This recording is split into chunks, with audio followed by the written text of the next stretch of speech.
The word education comes from the Latin root educare, which means to lead out. Education, then, is a process which brings knowledge forth in us. So teachers are, in a very special sense, leaders who bring out the best in us. This series of programs spotlights the creative, innovative activities going on in our schools today.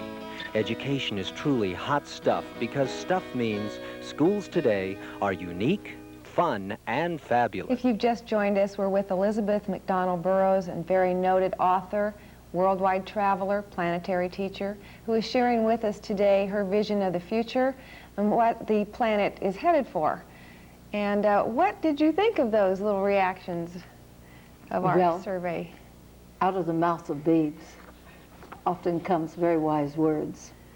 I really can't disagree with any of them that was on the air, actually. I think that one of the great injustices that we have done is to fail in what a wise man once said. People ask him, how and when will the end come? And he said, do you know yet the beginning? Because if you know your beginning, you know your end. And today, man doesn't know or understand why he's human. He doesn't understand where he's going and why he was given a planet to build in the first place, or why he created a planet. He doesn't know the end objective. I do a lot of counseling, people who have tremendous traumas. We have doctors and psychologists that send their patients.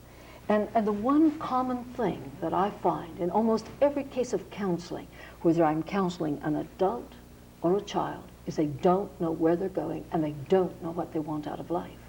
And if you take a captain at a ship and he doesn't know where he's going, if he doesn't plot the course, he doesn't get there.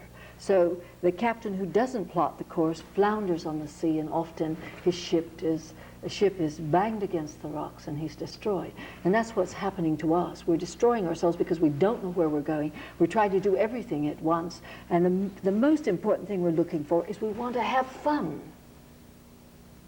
And having fun, if I could but tell these young people what it's truly like to have a mind that will do anything that you want it to do. Mind travels faster than the speed of thought.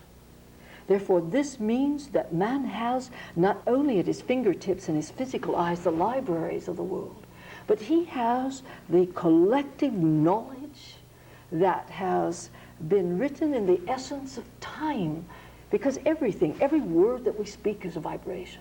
Every thought that we think is a vibration. And all these exist, forming great thought currents in our world today.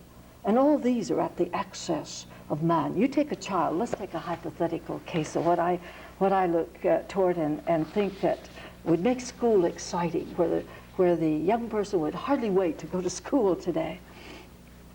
Let's say we had one of the students who was failing, say, at mathematics. Let's say that we took up the play and actions and thoughts and reading of a great mathematician, so that we would know his failures, his life, and at the same time we could balance ourselves against him. And as we did so, and we got to know this person better, and became aware of the fact that everything that he has ever taught, or everything that he's taught, everything that he learned still exists for us today. The mind can be synchronized like a tiny computer to plug into this tremendous current, and the knowledge that existed in the great mathematician becomes the knowledge of the student of today. Because the mind is capable of breaking all barriers. I know it sounds like a fantasy land, but I remember one time studying with a former professor of the University of Cluj. He spoke 15 languages. He graduated cum laude from Sorbonne in medicine.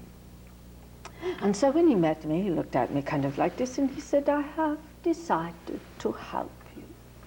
I didn't quite know what that meant, because I was doing a lot of research on the physical makeup of the body and transmuting it into a finer vibration and working with the mind a great deal.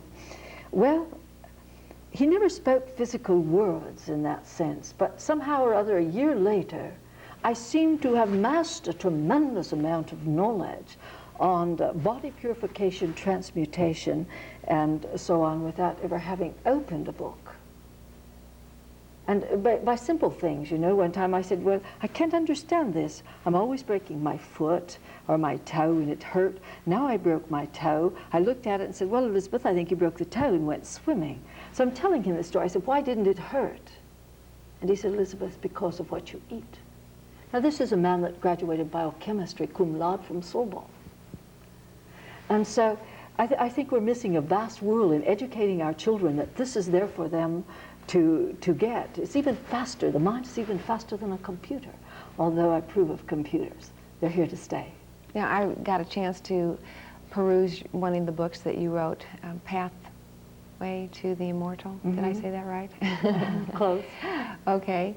And I got a chance to focus in on the nutrition part, because I know that you mentioned that we're not really giving our bodies the right kind of nutrition, and to the point where we're almost becoming disabled in learning. Can you elaborate on that a little bit? Yes, because of what we eat, and the stress factor of today is, these are common causes of why we're having so much dyslexia, why we're slow thinking, why we're having senility. The body genetic is a fascinating thing, and it actually becomes exactly what it eats. So everyone that has about a couple of hamburgers, 1 or 2 hamburgers a day, that's exactly what they are. They're a hamburger. I mean, they never think about this. And we think about polluting our seas, but 70 to 80% of our body is water. And the cells are like little islands, so we are not solid. If we could see ourselves as we really are, we're probably sloshing around, you see. And this is a human ocean. This is what I call it. When I'm teaching a class on both genetics and cells, I teach that this is a human ocean. And so if we were to take a swimming pool, and we fill the swimming pool with gallons of chocolate and hundreds of pounds of sugar and hundreds of pounds of hamburger and several hundred, or well, say 50 gallons of oil, and we go out there and stir it with a big stick. And the thing is, are we going to go swimming in it? No, not one single person will go swimming in it, but that's what we're swimming in. Good morning.